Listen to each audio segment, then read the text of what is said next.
Boa noite, irmãos. Paz do Senhor, Deus abençoe a todos. Bom estar com vocês nessa noite aqui em Santa Bárbara. Poder encontrar e reencontrar bastante gente, porque eu venho sempre de manhã, eu não venho sempre à noite quase. Então, algumas pessoas talvez não me vejam sempre, porque eu venho sempre de manhã. Mas hoje estamos com vocês nessa noite, para ver vocês também, não é? E poder compartilhar um pouco da palavra do Senhor. Obrigado, Ramon, pela apresentação, pela introdução. Capelania é um trabalho de assistência que existem em quartéis, presídios, às vezes, e hospitais, né? É um serviço religioso que atende em lugares de internação coletiva, como esses que eu citei agora aqui. É muito comum nos Estados Unidos e alguns países da Europa, tem bastante. No Brasil é uma coisa que existe faz tempo, mas é pouco divulgada, pouca gente conhece o trabalho de capelania, que é o trabalho de assistência dentro dessas áreas. Nosso trabalho, especialmente dentro do hospital, é levar o conforto espiritual às pessoas, aos pacientes, familiares e à equipe multiprofissional que trabalha ali. Eu já faço isso há mais de 30 anos, especificamente no HC e no CAISM, onde eu já estou há quase 40. Então, bastante tempo de hospital, bastante tempo de trabalhar na área da saúde, especialmente nos últimos 15 anos, pelo menos, mais especificamente com pacientes em estado terminal ou cuidado paliativo, que é o que eu mais tenho feito ultimamente, nesses últimos anos. Então, a minha área de atuação, minha área de especialização dentro da teologia, acabou sendo a parte de capelania. Mas hoje vamos falar de um texto. Eu gosto sempre de falar com os irmãos, sempre oro, peço a Deus que me ilumine, eu sempre gosto de focar muito na pessoa de Jesus. A gente pode falar de um monte de coisa da Bíblia, a Bíblia é rica, maravilhosa, cheia de tanta coisa, mas eu gosto sempre de falar de Jesus. Porque é o que eu faço sempre. E quando eu vou pegar uma referência, falar com alguém, ou dizer alguma coisa com autoridade, eu uso quem? Eu falo de Jesus ou o nome de Jesus, porque é dele que vem todas as coisas. Eu gosto muito de olhar a Bíblia vendo nela a centralidade de Jesus. Olhar para Jesus como o centro da nossa fé, o centro da Bíblia e o centro da nossa esperança. Jesus, como a gente canta em algumas músicas, ele é tudo para nós. Tudo o que cremos e fazemos está sustentado nele, na pessoa dele. E hoje, lá em João, Evangelho de João, capítulo de número 5. João, capítulo 5. Vamos ler do verso 19 até o verso 32. Como referência, vou citar alguns outros depois também, para poder passar o texto todo, o contexto todo. João 5, verso 19 até o verso 32. Amém? Evangelho de João. Vamos lá. E disse-lhes Jesus: em verdade vos digo, que o filho não pode nada fazer por si mesmo, senão o que vir o Pai fazer. Porque tudo quanto ele faz, o filho também faz. Porque o Pai ama o Filho e mostra-lhe tudo o que ele mesmo faz. E lhe mostrará obras maiores que essas, para que vos admireis. Pois, assim como o Pai ressuscita os mortos e concede-lhes a vida, assim também o Filho concede a vida a quem ele quer. Porque o Pai não julga ninguém, mas entregou ao Filho todo o julgamento, para que todos honrem o Filho, assim como honra o Pai. Quem não honra o Filho, não honra o Pai que o enviou. Em verdade vos digo que quem ouve a minha palavra e crê em mim, naquele que me enviou, tem a vida eterna, não vai entrar em julgamento, mas já passou da morte para a vida. Em verdade vos digo que a hora vem, e já chegou, que os mortos ouvirão a voz do Filho de Deus, e os que a ouvirem viverão. Pois assim como o Pai tem vida em si mesmo, assim também concedeu ao Filho ter a vida em si mesmo. Deu-lhe autoridade para julgar, pois ele é o Filho do homem. Não vos admireis disso, porque virá a hora em que todos os que estão nos sepulcros ouvirão a sua voz e sairão, e os que tiverem feito bem para a ressurreição da vida, e os que tiverem feito mal para a ressurreição da condenação. Não posso fazer coisa alguma por mim mesmo, conforme ouço, assim julgo, e meu julgamento é justo, porque não procura a minha vontade, mas a vontade daquele que me enviou. E dou testemunho de mim. Se dou testemunho de mim, mesmo meu testemunho não é verdadeiro. Quem dá testemunho de mim é outro, e sei que o seu testemunho que ele dá é verdadeiro. Até aqui, depois a gente pega um pouco mais o contexto. Jesus, ele está falando aqui às pessoas ao seu redor, logo depois de fazer algo maravilhoso. Havia um homem aleijado ali, que ficava próximo ao tanque de Betesda, em Jerusalém, que há muito tempo estava ali, no lugar que as pessoas tinham a tradição de um lugar de cura, nas águas ali do tanque de Betesda. E Jesus chega ali, vê aquele homem que estava ali há muito tempo, e pergunta: você quer ser curado? Ele fala assim: mas não tem ninguém que põe na água, porque a água que tinha um poder curativo, segundo a superstição deles. E ele fala assim: olha, toma o teu leito, pega o teu leito, levanta e vai embora. E ele se vê curado, pega o leito, levanta e vai embora andando. Foi curado. Um homem aleijado, havia mais de 38 anos. Um milagre fantástico. Sem fisioterapia, sem remédio, sem nada. Levantou e saiu carregando o leito dele. Ao que os judeus criticaram, cara, sabe que você está carregando essa meia? É sábado, não pode carregar esse negócio. O cara que me curou falou, olha, pega o leito e anda. Então, eu estou fazendo o que ele mandou. Quem te curou? Não lembro, tem um homem que estava aqui, não lembro o nome dele, não sei o nome dele.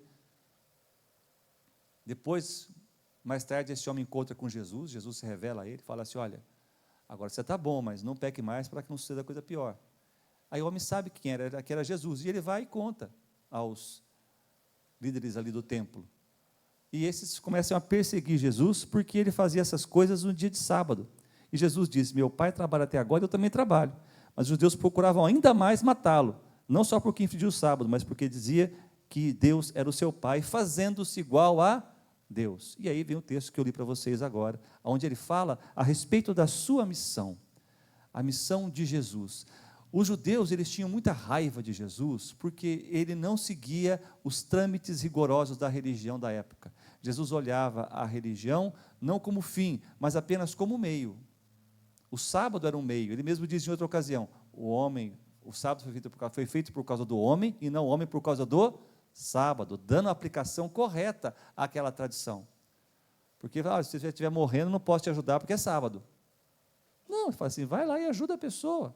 Tanto que ele fazia essas curas muitas vezes do sábado, mostrando por quê. Era um dia de fazer o quê? De fazer o bem, especialmente. Não só de ficar parado. Então, Jesus, ele quebrava essas muitas tradições da que a religião havia imposto sobre as pessoas. Ele quebrava isso. Ele falava de uma forma simples, direta, e as pessoas entendiam o que ele dizia. E os religiosos não gostavam disso. Os religiosos o perseguiam. Na verdade, segundo o relato de João, queriam matá-lo. E Jesus, depois disso, ele começa a falar a respeito dele mesmo, falar a respeito um pouco da sua missão, daquilo para qual o Pai o havia enviado. Ele não veio só curar enfermos, ou só fazer outros sinais, ou simplesmente ficar pregando e ensinando. Ele veio fazer algo muito mais do que isso. Ele fala assim, eu vim fazer aquilo que o meu Pai mandou fazer, e tudo que meu Pai faz, eu faço também. O Pai ama o Filho, e mostra tudo o que Ele faz, e mostrará obras maiores para que vocês se admirem. E ele começa a falar no versículo 21, porque assim como o Pai ressuscita os mortos e concede-lhes a vida, assim também o Filho concede a vida a quem Ele quer. Então Jesus começa a falar a respeito daquilo que o Pai lhe concedeu, que é o poder sobre a vida. A vida. Eu acho interessante essa colocação que ele faz, e em outros momentos do texto que nós lemos, ele fala que ele tem o poder da vida de reassumir a sua vida, se ele quiser. Ele tem o poder de conceder a vida. E aqui não é só ressuscitar um morto, como ele fez com Lázaro, mas conceder também a vida eterna. Livrar as pessoas do julgamento eterno, por meio dele. Ele começa a falar que ele recebeu do Pai essa atribuição de ser aquele que pode conceder a vida a todo aquele que crê. Ele diz mais tarde, quem crê em mim tem a vida eterna. Não entra em julgamento, não entra em juízo, mas passou da morte para a vida. Então, quando Jesus começa a falar essas coisas, ele está nos dizendo que tudo aquilo que tem a ver com o poder da vida está contido nele. E tudo aquilo que é o poder da morte está contra ele e ele o combate, é inimigo dele, no caso, direto. Por exemplo, o que tem cheiro de morte? Violência, o ódio, não é? A ganância, a soberba, todo tipo de coisa ruim que existe no coração do homem, no coração humano, e que nós vemos aí abundantemente na sociedade todos os dias. Todos os dias. Não precisa ser na televisão, na internet, você vê ao vivo, não é? As coisas acontecendo. E tudo essas coisas são coisas que geram o quê? Morte. As pessoas que odeiam. Tem ódio, eu tenho ódio. E o ódio gera o quê, gente? Morte. Jesus certa vez falou assim, que no Sermão da Montanha, em Mateus, capítulo 5, ele fala que aquele que se irá contra o seu irmão sem motivo, estará sujeito ao julgamento. E ele usa uma sequência que mostra uma crescente, né, invertida. Né? Aquele que chamar tolo será condenado ao inferno de fogo. mostrando que o crime de morte, de matar, de assassinato, não está apenas no ato de enfiar uma faca ou dar um tiro em alguém. Aquele que guarda ódio contra o outro no seu coração já é um assassino em potencial. Sim, exatamente. Coração cheio de ódio é um coração assassino, ainda que não tenha puxado um gatilho, ainda que não tenha pego uma faca ou coisa parecida, no coração já existe um espírito, um sentimento de morte, de relativizar a vida do outro, de atentar contra o bem-estar, contra a vida do outro.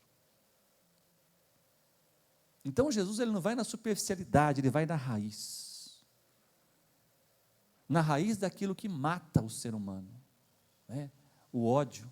Outra coisa que ele cita, aqui ele fala a respeito da lei, né? O contraste da guarda do sábado, o templo, que eram ídolos do judaísmo da época dele. O templo era um grande ídolo. Eles adoravam o templo. Olha o templo, lembra os discípulos? Que pedras, que maravilha, que coisa linda, que estrutura, que luxo, que coisa maravilhosa. Devia ser. Jesus diz assim, não vai ficar pedra sobre pedra. E não ficou mesmo. Eu vou lá sempre e você não vê nada mais. Do templo não. Tem da parte externa, né? Do terrapleno, mas do templo não tem mais nada. Adorava o templo. E a própria lei. Eles adoravam a lei, usando a lei como se fosse um ídolo. E Jesus quebra isso também, mostrando que a lei, ela serviu para revelar Ele mesmo. É o serviço da lei. Ela não era um fim em si mesmo. A lei era parte do projeto de Deus, mas não era o final desse projeto. E as pessoas adoravam a lei como se fosse um fim em si mesmo. Então Jesus começa a mostrar para as pessoas aqui tudo aquilo que leva à morte, que leva à destruição, que leva aquilo que a gente vive e vê todos os dias.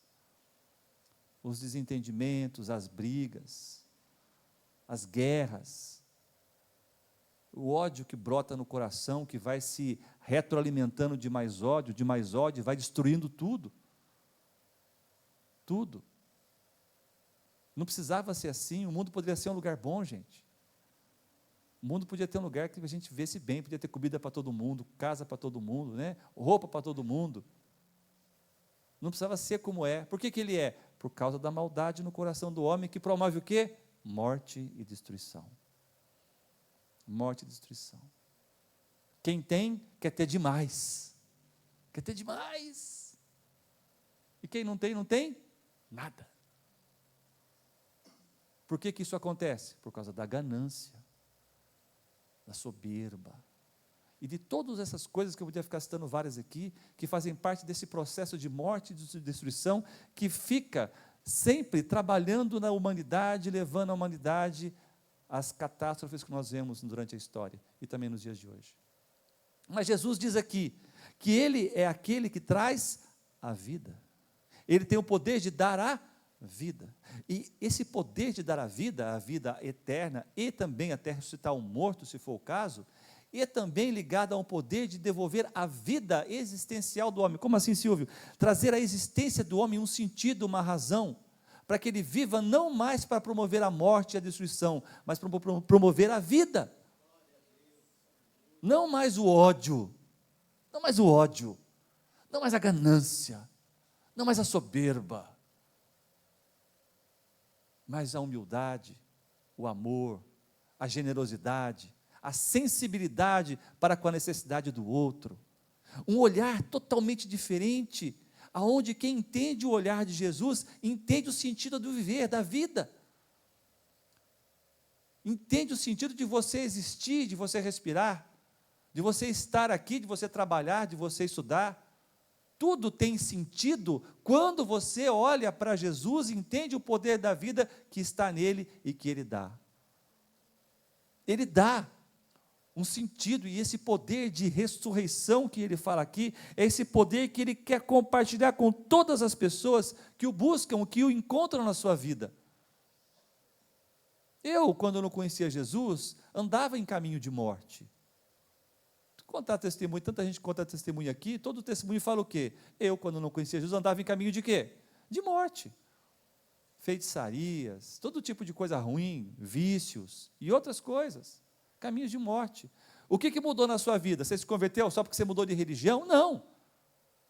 Mudar de religião não resolve nada. Pode deixar no máximo uma pessoa esquisita. Mas não muda nada. O que muda é a pessoa encontrar-se com Jesus, e esse Jesus, com o poder da vida, muda o seu coração e faz com que você pare de buscar a morte e passe a buscar a vida. Então você muda. Você para de fazer aquelas coisas que você faziam mal à sua saúde, que destroem o seu corpo, aquelas coisas que faziam mal à sua família, que destroem a família. Tudo isso muda, porque o poder da vida está em Jesus. O poder da ressurreição está em Jesus. Por isso que ele diz que ele é aquele que pode dar a vida. Quem crê em mim tem a vida eterna. Não vai a julgamento, mas passou da morte para a vida. Ele fala disso também. De dar a você e a mim, aquele que crê nele, esse sentido de vida. Conversava esses dias com uma pessoa, falando de uma pessoa próxima. Está perdido, está sem sentido, está falando, não tenho sentido da minha vida, estou perdido, tal. Sozinho você não encontra sentido, gente. Por mais que você faça coisas na vida, ela vai continuar sem sentido se você não entender a vida numa perspectiva não da religião, mas da perspectiva de Jesus. Porque Ele, e somente Ele, que consegue dar essa vida para a gente. De conseguir olhar para mim mesmo de uma forma diferente. Não de uma forma ruim, autodestrutiva, negativa, mas de olhar para mim como uma pessoa que tem valor, por exemplo. A coisa que a gente mais ouve das pessoas é as pessoas falando mal de si mesmas, né? Se desvalorizando, se depreciando, olhando para si como se não valesse nada. Quantas vezes não ouvi isso? Quantas vezes não falei isso também? O que mudou? Jesus muda isso. Que você passa a olhar para você, não mais como, sou nada, não, você, meu filho, é filho de Deus. Você foi resgatado por um preço alto que Deus pagou para que você pudesse ter vida. E não uma vidinha qualquer. O que ele fala mesmo? Ter vida com? E não é só na eternidade que ele fala isso, não. Ele fala nessa vida aqui. Apesar das lutas, das dores que você passa na vida, ainda assim você pode ter vida abundante. Por quê? Por causa da vida de Jesus em nós. E essa vida nos levanta, ressuscita sonhos, ressuscita propósitos, ressuscita objetivos, ressuscita coisas que morreram ou nunca viveram em nossa vida, para que você possa ter uma vida nova, diferente, com motivo, propósito, razão de ser, de existir, e que na sua caminhada você vai construindo, deixando após si atos, atitudes, palavras de vida, não de morte. Quem chega perto de você tem que sair mais vivo do que estava antes. Sua palavra tem que ser palavra de quê? De vida. De vida. Palavras de quê? Que levantam. Palavras que Deus traz ao coração da gente e nos levanta, nos anima, nos fortalece. A gente encontra pessoas, eu encontro pessoas em situações difíceis, né? Faz parte do meu trabalho fazer isso. E a gente tem que conversar com a pessoa e tentar encontrar naquela conversa algo que possa dar àquela pessoa um alento. Né? Nem que seja alguma coisa simples, uma coisa pequena, mas alguma coisa que ajude a pessoa a entender que a vida continua e que ela é maior do que aquele momento, mesmo que seja muito difícil. Mesmo que seja muito difícil. Mesmo que seja difícil. Mas Deus nos ajuda nisso, porque Jesus concede graça às pessoas. Consegue mostrar para as pessoas que sempre dá para ter esperança. Por quê? Jesus é aquele que concede a vida a todo aquele que nele crê. E ele diz no versículo 25, em verdade vos digo que vier a hora e já chegou que os mortos ouvirão a voz do Filho de Deus e os que a ouvirem viverão. Não só naquela ressurreição, né, escatológica, futura, onde os mortos ressuscitam, tal, mas também ressuscita os mortos espirituais, os mortos existenciais, os mortos afetivos, os mortos de todo tipo, os mortos de todo tipo. Os mortos que não conseguem encontrar alegria. Eu converso com gente assim sempre, sabia? Gente que fala, eu não consigo ter alegria. Minha vida não é ruim, mas eu não consigo ter alegria na minha vida. Não consigo encontrar, sabe, uma satisfação, uma coisa que, poxa, é isso. E é isso que o Jesus traz para a gente. Os mortos, todos os que estão mortos em todos esses sentidos que eu falei aqui e outros também, vão um dia ouvir a voz do Filho de Deus. E é um momento que a gente ouve a voz de Jesus, sabe? E Ele fala com a gente, você sabe que Ele fala com você, e quando Ele falar com você, você vai entender que Ele vai dizer para você o quê? Olha, levanta e anda. Sai do seu sepulcro. Sepulcro é um lugar apertado e mal cheiroso. Cheira o que no sepulcro? Cheira a morte. Cheira a morte. E Jesus não quer que você cheire morte, Ele quer que você cheire o quê? Vida. Vida. Vida. Eu fico pensando isso, eu viajei para Israel muitas vezes, e tem um lugar ali uma basílica do Santo Sepulcro, onde fica a ideia do túmulo de Jesus ali, né? E atrás, onde fica a capela, onde fica o túmulo de Jesus, tem algumas rochas assim, tem vários túmulos ali, que são daquela época também, escavados na rocha também, só que são menores. Tem vários ali, a gente entra ali numa capela armênia, você entra por trás, você pode visitar esses túmulos antigos. E eles são extremamente assim, mesmo hoje, né, tem uma coisa de 2000 anos para mais, você olha, um negócio estranho, sabe, até você tem uma impressão ruim de olhar para aquilo, coisa de morte, sabe, uma coisa ruim, escura, sabe, esquisita, não traz uma coisa boa. Eu falei, nossa, que coisa, né, aqui aparência, mas olha, aqui perto aconteceu o evento mais importante da história, que foi a ressurreição de Jesus. Ele ressuscitou para que Ele mesmo pudesse, para mostrar para a gente que o poder que Ele tem, como Ele fala aqui na frente, que Ele tem autoridade para reassumir a sua vida. Ele pode reassumir a sua vida, Ele tem o poder da vida sobre si mesmo, em si mesmo. Se matassem Jesus de novo, Ele de novo ressuscitaria, porque ninguém pode matar o que tem o poder da vida. Por isso que Jesus hoje, muito necessário que as pessoas entendam isso, que a missão de Jesus é ser o Senhor da vida e aquele que traz a vida. Traz a vida, não só a vida eterna, um dia no céu, não. Hoje. Traz a vida hoje. Traz a vida para a gente quando? Agora. Concede vida a quem? A qualquer pessoa que crê nele. Ele dá a vida. Ele entrega a você a oportunidade de viver uma vida nova. Uma vida nova. Quanta gente não perde o sentido da existência, né? Vejo gente nova às vezes. Converso com gente nova às vezes. E não encontra sentido nessa vida. Eu tenho a chance de conversar com gente que, lá no hospital, que tentou acabar com a própria vida, não conseguiu, que está lá, né? E já está acordado, está lá, e eu converso com essas pessoas muito, né? Sobre o que aconteceu, por que isso aconteceu, tal. E as pessoas falam do vazio da vida delas, da falta de sentido, da falta de razão para a existência na vida delas. Não sei, não tem algo que me mova. Então, é tão doloroso o vazio, ele é tão angustiante, ele é tão infernal, que a pessoa não consegue suportar aquilo. É o sepulcro, é o túmulo, frio e mal cheiroso da existência, a qual Jesus veio mudar, para trazer a luz sobre o que estava em trevas, e para trazer a vida àquele que estava morto. A vida, querido, a vida. Na sua vida hoje, quantas coisas estão mortas? Quantos sonhos morreram? Quantas esperanças já ficaram para trás?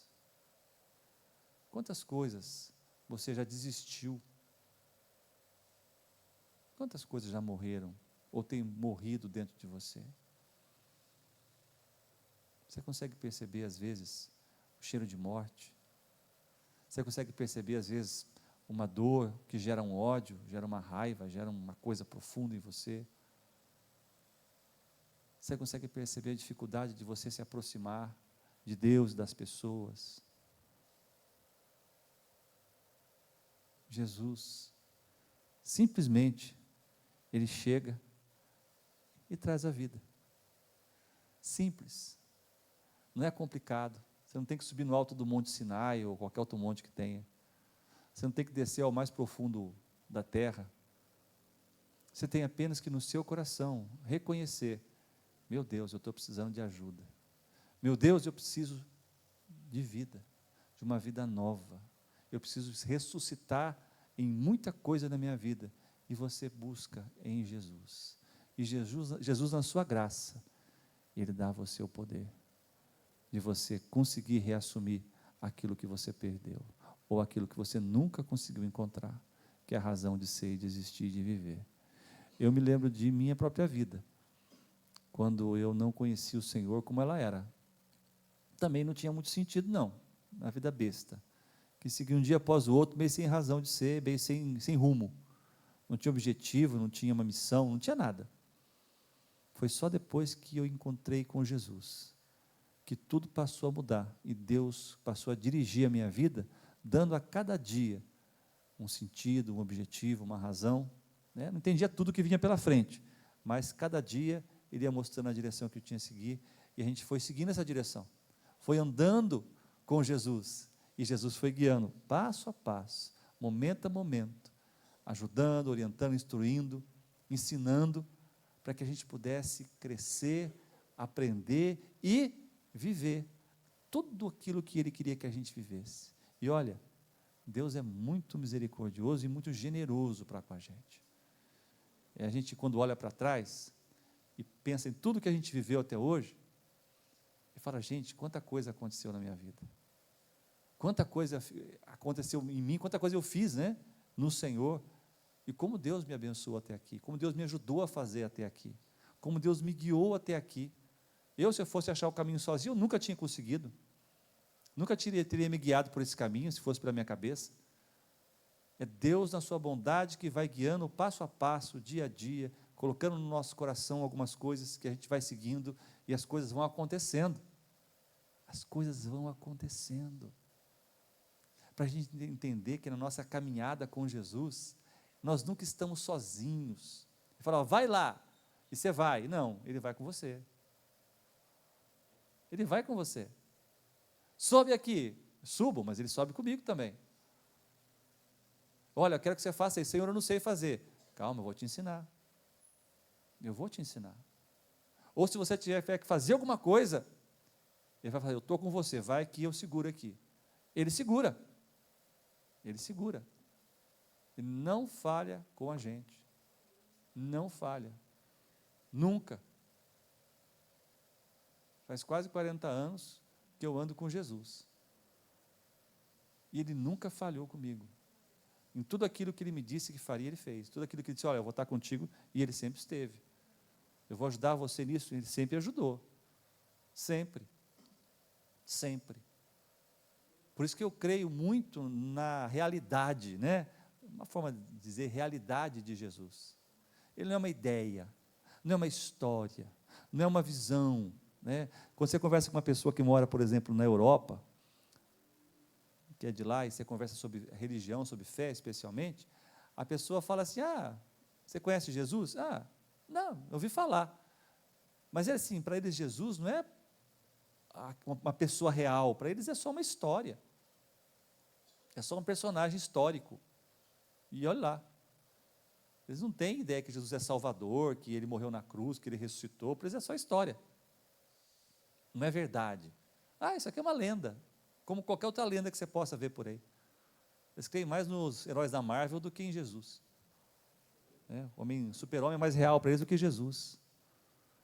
Por quê? Porque eles perderam o contato com a fé, perderam o contato com as coisas da vida. Jesus passou a ser uma coisa distante do coração deles. Mas para nós, Jesus está muito perto. E nós não somos do tipo que queremos deixar que o nosso coração se esfrie e se afaste. Porque quando você crê, Deus se torna real na sua vida. Simplesmente real na experiência do seu dia a dia. Ninguém te fala assim, é porque não, você percebe no dia a dia Deus está trabalhando com você, Deus te ajudando, Deus te guiando, Deus conduzindo você. Mas como assim? Ué, é assim que é, no dia a dia, nas coisas simples do dia a dia você percebe Deus. Ou fazendo por você, ou através de você. Às vezes alguém vem, te abençoa, você é o canal da bênção para outra pessoa, em alguma coisa que você faz. Você nem sabe. Quantas vezes eu não vi isso? Eu me lembro de uma vez, o Ramon lembra, de uma pessoa que estudou com a gente no seminário, só que estudou só o primeiro ano. Depois ele saiu, ele não continuou.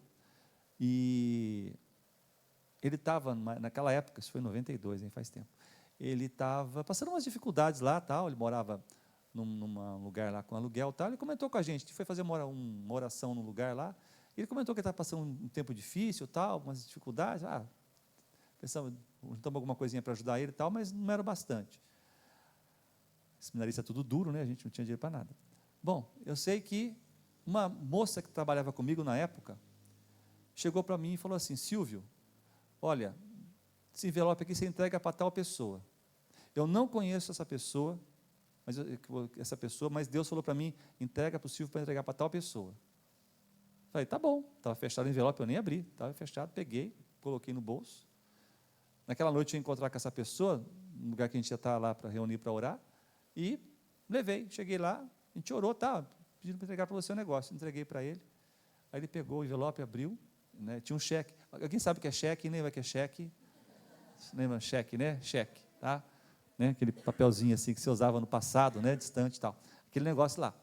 E ele pegou o cheque, olhou e começou a chorar. Eu falei assim, o que aconteceu? Né? Eu falei, não, cara, assim, eu estava tão angustiado porque eu precisava pagar o meu aluguel e tal coisa. O dinheiro que precisava é exatamente o que está nesse cheque. O valor exato que ele precisava estava no cheque. Coincidência, né? Acaso, né? Não é? Eu estou dizendo isso para vocês porque essa é a realidade da pessoa que acredita. Essas coisas, elas acontecem. Essas coisas acontecem, elas aparecem na vida da gente para você entender a realidade de Deus agindo em nossa vida. É Deus cuidando, Deus provendo, Deus sustentando, mesmo que você está, meu Deus, tal, aquela coisa, fala, e agora, o que eu faço? Fala assim, calma, deixa comigo, entrega para mim que eu vou cuidar disso aí. Você vai fazer como, Senhor? Não sei. Não interessa saber como é que eu vou fazer. Aí você fica na sua e deixa Deus trabalhar. Essa dinâmica de vida que eu falo, que Jesus chama a gente, porque essa dinâmica de vida que traz vida, é uma fé viva, uma fé real, que você vivencia não só aqui no culto, domingo à noite ou de manhã, ou na hora que você vai em outra religião, num grupo qualquer de oração. É todo dia, o tempo todo, você saber que Deus está com você. Você saber que Deus está atuando na sua vida, que Ele está guiando os seus passos, dirigindo você, iluminando a sua cabeça, para você saber o que fazer, para dirigir você. Deus presente, né? Como diz lá o anjo falou, né? Que seria chamado de Emanuel, quer dizer, Deus conosco, é Deus perto, é Deus comigo, é Deus com você, é Deus junto com a gente, que faz parte e compartilha da nossa vida, no dia a dia, em todo o tempo. Né? Em todo o tempo. Eu me lembro de uma senhora da igreja, isso faz tempo, aconteceu na igreja que eu pastoreei, como auxiliar lá atrás. Tinha uma irmã um dia que ela falou para mim assim, poxa pastor, mas olha, eu tento fazer bolo e não consigo. Tento fazer bolo e dá errado. Eu não consigo acertar, meus bolos ficam solados, murcha, não sei o que lá, não sei o que lá. Pego receita e faço direitinho e tal, ponho tudo certinho e tal, e não dá certo. Eu não sei o que eu faço, tal. Eu falou para mim, comentando assim, né? Eu falei, irmã, sabe o que você faz? Pede a Deus para te abençoar, para abençoar a tua mão, para você fazer bolo, ora a Deus. Faz um bolo com Jesus, né? Pede para Ele te ajudar. Mas pastor, a gente pode pedir para essas coisas para Deus? Eu falei, pode, uai. Por que não? Jesus vai estar com você o tempo todo, se você não falar nada, não falou, mas se você falar, Ele está ouvindo também, ué. Então, porque aproveita lá, ué. Fala, Senhor, me abençoa aqui, né? Para eu fazer um bolo legal, tal, não sei o quê. Por que não, né? Problema. Vai, manda ver. Né? Aí, beleza. Aí passou uns dias aí, uma semana, duas, não lembro. Ela veio procurar para ele, falei, pastor, fez o bolo. Irmão, e ficou bom. E ela levou para mim, irmão, melhor coisa ainda. Aí sim, né? Aí glória a Jesus, né? Não é que o trem estava bom mesmo, rapaz? Ou ficou um bolo bom da mulher, minha irmã fez um bolo gostoso, a irmã ficou boa de bolo, tinha festa na igreja, a irmã fazia bolo. Né? E todo mundo comia, você acabava a bandeja da mulher, porque a mão ficou boa da irmã. E ela sempre fala assim, eu orei ao Senhor Jesus, Ele me abençoou a fazer bolo. Né? Então ela sempre falava isso, que Deus que abençoava ela a fazer bolo. Sempre que ela fazer bolo, ela pedia a Deus para ajudar, e ela, não, essas coisas, entendeu? Pastor, mas isso é bobagem, querido. Para ela era importante fazer um bolo, Deus abençoou ela no bolo, qual o problema? Para Deus não tem nada grande, nem pequeno demais. É grande demais para Deus? Não, nada é grande demais para Deus. E pequeno também não. Deus não tem problema com tamanhos, com dimensões. Deus está além disso, então, para Deus tanto faz. Estou falando para vocês da gente viver a nossa vida, essa vida já ressurreta com Cristo, onde Cristo faz parte do dia a dia da nossa existência, não como um julgador, não como um juiz inquiridor que fica ali vigiando você, está fazendo certo, olhando você, olha, vou mandar um raio agora que você fez errado. Não, como um amigo, como alguém próximo que está compartilhando da sua vida com você e você com ele, como amigo mesmo, que ouve quando você fala, que ouve as suas dúvidas, ouve as suas lamentações também, ouve a sua gratidão, ouve tudo, está ali com você, compartilhando da sua existência, pertinho de você, vivenciando o seu dia a dia, as suas coisas boas, as coisas ruins, as angústias, as lutas, as alegrias, sempre compartilhando com você, todas as coisas da vida, perto, presente, porque Deus não tem problemas com localização, querido, Ele é onisciente, Ele é onipresente e onipotente, Ele pode estar comigo, com você, ao mesmo tempo, em qualquer lugar do mundo.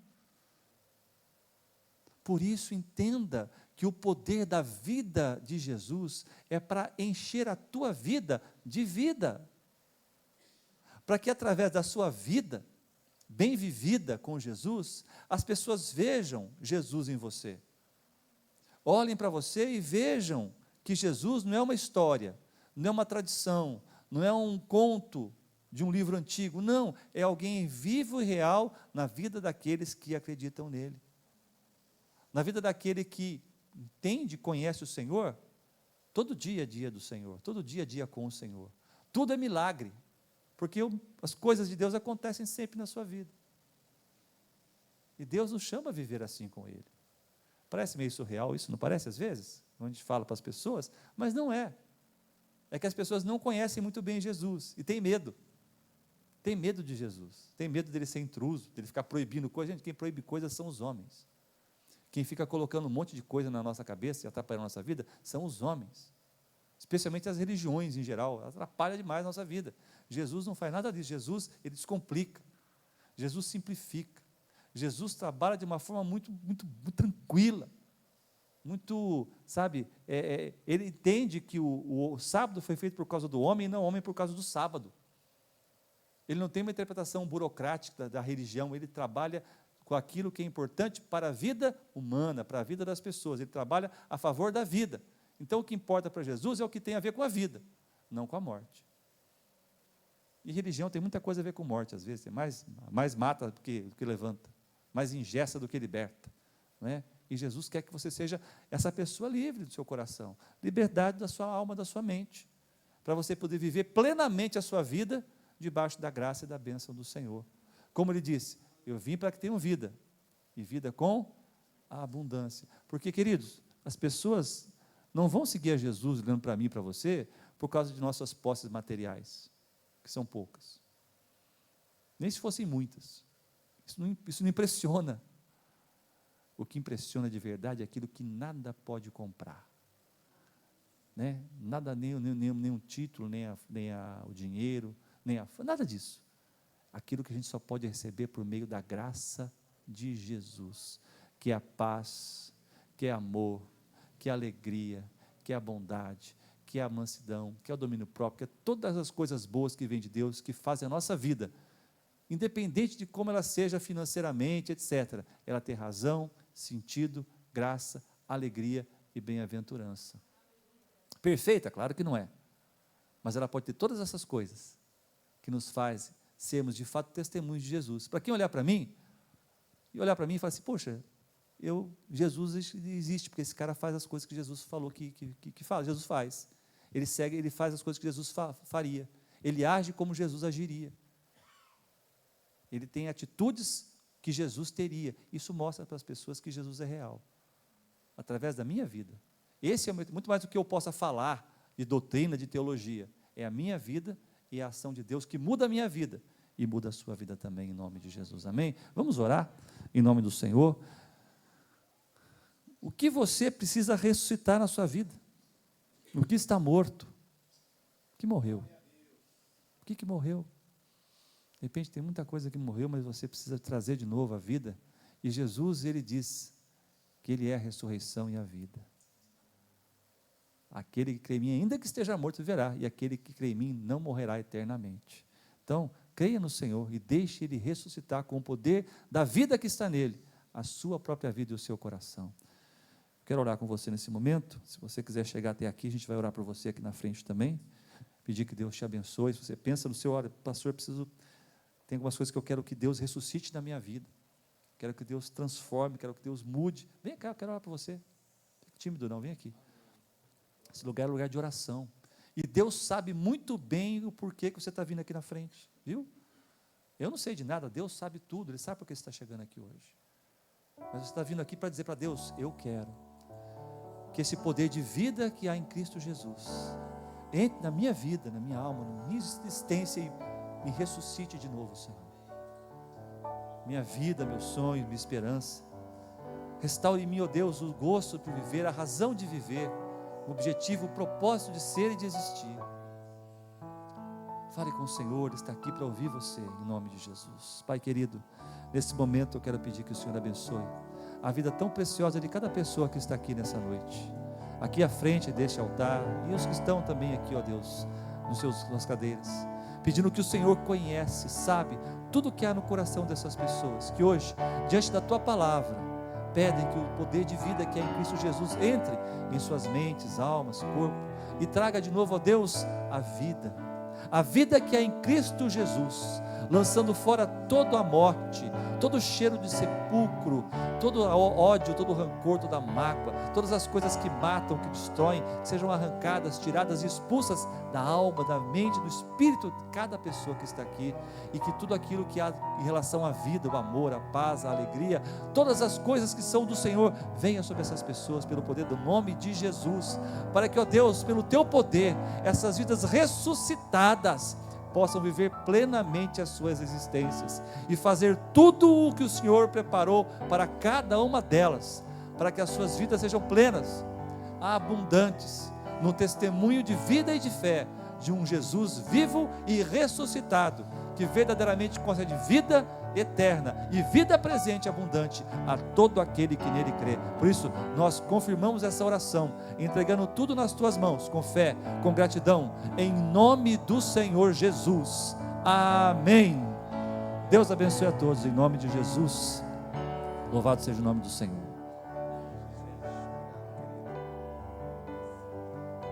Amém, glória a Deus.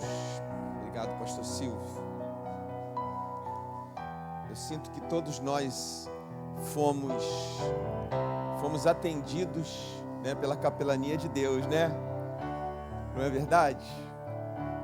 Deus nos levou, através do pastor Silvio, do seu dom, a uma capelania nessa noite, instaurando, mantendo o sentido da existência, da vida, que é o nosso Senhor e Salvador Jesus Cristo. Queridos amados, aquelas pessoas que não vieram no primeiro domingo da ceia, nós vamos oferecer a ceia também, logo após a bênção apostólica. Já permaneçam aqui que nós também vamos ministrar a ceia do Senhor para vocês, tá bom? E que o amor de Deus, o nosso Pai, que a graça do nosso Senhor e Salvador Jesus Cristo, que a comunhão e as consolações do Espírito Santo estejam conosco hoje todos os dias, em nome de Jesus. Amém. Uma semana abençoada a todos, queridos.